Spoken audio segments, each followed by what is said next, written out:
أعوذ بالله من الشيطان الرجيم. بسم الله الرحمن الرحيم.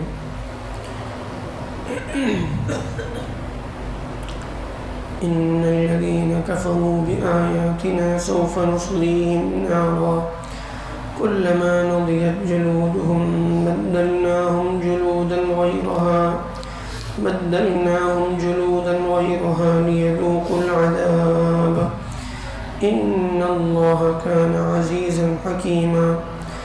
والذين آمنوا وعملوا الصالحات سندخلهم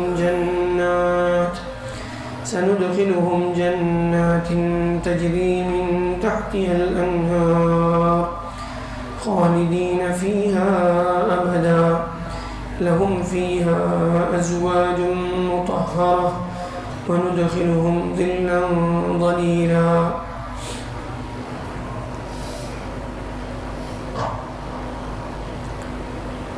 اللہ تعالیٰ فرماتے ہیں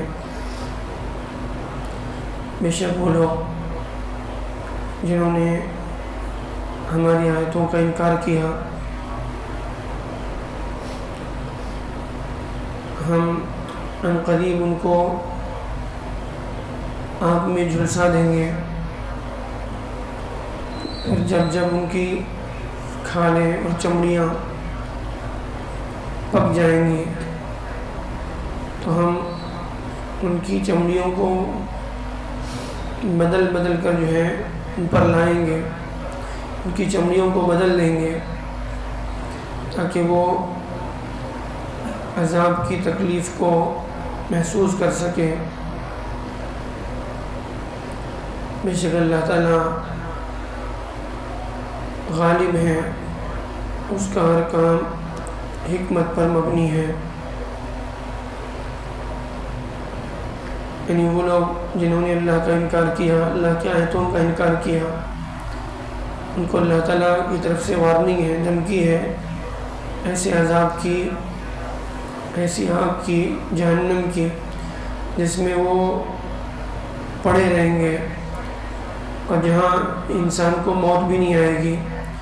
دنیا میں انسان کو اگر آگ لگے کچھ منٹوں کے اندر انسان کی جان نکل جائے گی، پھر ساری تکلیف ختم. لیکن جہنم کی آگ ایسی نہیں ہوگی. جہنم کی آگ اتنی خطرناک ہوگی کہ انسان کو وہاں پر موت ہی نہیں آئے گی. اور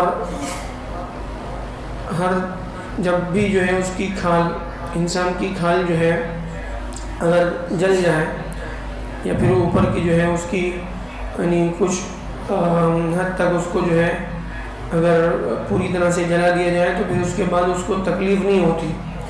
تو اللہ تعالیٰ فرماتے ہیں کہ جہنم میں ایسا نہیں ہوگا. جہنم میں جب اس کی کھال جلے گی تو اللہ تعالیٰ اس کو نئی کھال دیں گے، جس کی وجہ سے اس کو یعنی ہمیشہ ہر وقت جو ہے جہنم کی آگ کی تکلیف اس کو محسوس ہوتی رہے گی. ایک مرتبہ حضرت عمر رضی اللہ عنہ جو ہے بیٹھے ہوئے تھے، کوئی تلاوت کرنے والے قاری اس آیت کو پڑھ رہے تھے. حضرت عمر رضی اللہ عنہ نے کہا کہ دوبارہ پڑھو. انہوں نے پھر پڑھی وہ آیت. حضرت معاذ بن جبل رضی اللہ عنہ ان کے پاس بیٹھے ہوئے تھے، کہنے لگے کہ میں اس آیت کی تفسیر کو جانتا ہوں. انہوں نے کہا کہ ہر گھنٹے میں یا پھر ہر لمحے میں جو ہے ان کی کھال 100 مرتبہ تبدیل کی جائے گی. حضرت عمر رضی اللہ عنہ کہنے لگے کہ اللہ کے رسول صلی اللہ علیہ وسلم سے میں نے یہ بات اللہ کے رسول صلی اللہ علیہ وسلم سے سنی ہے. حضرت حسن بصری رحمۃ اللہ علیہ بہت بڑے تابعین ہیں، بڑے مفسر ہیں، فرماتے ہیں کہ ہر روز 70,000 مرتبہ، ہر روز جو ہے 70,000 مرتبہ جو ہے ان کی کھالیں ان کو جہنم کی آگ کھائے گی. اور جب ان کو جہنم کی آگ کھائے گی ان سے کہا جائے گا کہ دوبارہ لوٹ جاؤ، پھر وہ اسی حالت پر لوٹیں گے جس حالت پر پہلے تھے. اسی طرح سے ایک حدیث میں آتا ہے کہ جہنمی لوگ جب جہنم میں داخل کیے جائیں گے تو ان کا جو جسم ہوگا وہ عام دنیاوی جسم کے یعنی حجم کا نہیں ہوگا، بلکہ اللہ تعالیٰ اس کو بہت بڑا کر دیں گے.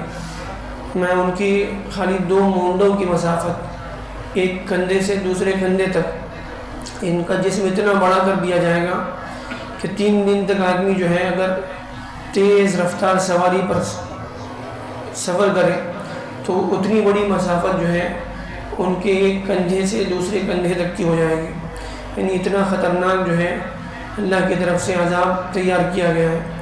کن لوگوں کے لیے؟ جو لوگ کفر کے ساتھ اللہ کو یعنی اللہ کے انکار کے ساتھ اس دنیا سے جائیں گے، ان کے لیے ہمیشہ ہمیشہ کی جہنم. اس کے مقابلے میں جو لوگ ایمان کے ساتھ جو اللہ پر ایمان لائے، والذین آمنوا وعملوا الصالحات، اس کے مقابلے میں جو لوگ ایمان لائے اور نیک عمل کرتے رہے، اللہ تعالیٰ فرماتے ہیں کہ ان کو ایسے باغات میں ہم عنقریب ایسے باغات میں داخل کریں گے کہ جس کے نیچے سے نہریں بہتی ہوں گی، تو اس میں ان کو ہمیشہ ہمیشہ رہنا ہے، کبھی وہاں سے نکلنا نہیں ہے، وہ نکلنا چاہیں گے بھی نہیں. لہم فیہا ازواج مطہرہ، اور ان کے لیے پاکیزہ جو ہیں بیویاں ہوں گی، یعنی جو حیض سے پاک، نفاس سے پاک، ہر برے اخلاق سے پاک، ہر برائی سے جو ہے اللہ تعالیٰ ان کو پاک رکھیں گے. وندخلہم ظلا ظلیلا، اور جس میں یعنی ہم ان کو جو ہے لمبے سائے میں، یعنی ہر قسم کی جیسے موسمیاتی تکلیف ہو یا پھر کوئی اور تکلیف ہو، ہر قسم کی تکلیف سے اللہ تعالیٰ ان کو دور رکھیں گے، اور ہر قسم کی لذتوں کی ہر قسم خوشیاں اور سارے مزے جو ہے اللہ تعالیٰ ان کو جنت میں عطا کریں گے. جنت اللہ کی نعمتوں کی جگہ ہے جہاں ہر بھلائی موجود ہے، اور جہنم اللہ کے عذاب کی، اللہ کی جو ہے اللہ کے عذاب کا اور تکلیفوں کا، پریشانیوں کا، مصیبتوں کا مرکز ہے. وہاں ہر قسم کی پریشانی تکلیف جو ہے اللہ تعالیٰ نے رکھی ہے، جس کو اسی لیے فرمایا کہ جس کو فمن زحزح عن النار، جس کو جہنم سے بچا لیا گیا اور جنت میں داخل کر دیا گیا، وہ حقیقت میں کامیاب ہے. اللہ تعالیٰ ہمیں سے صحیح سمجھ لینا.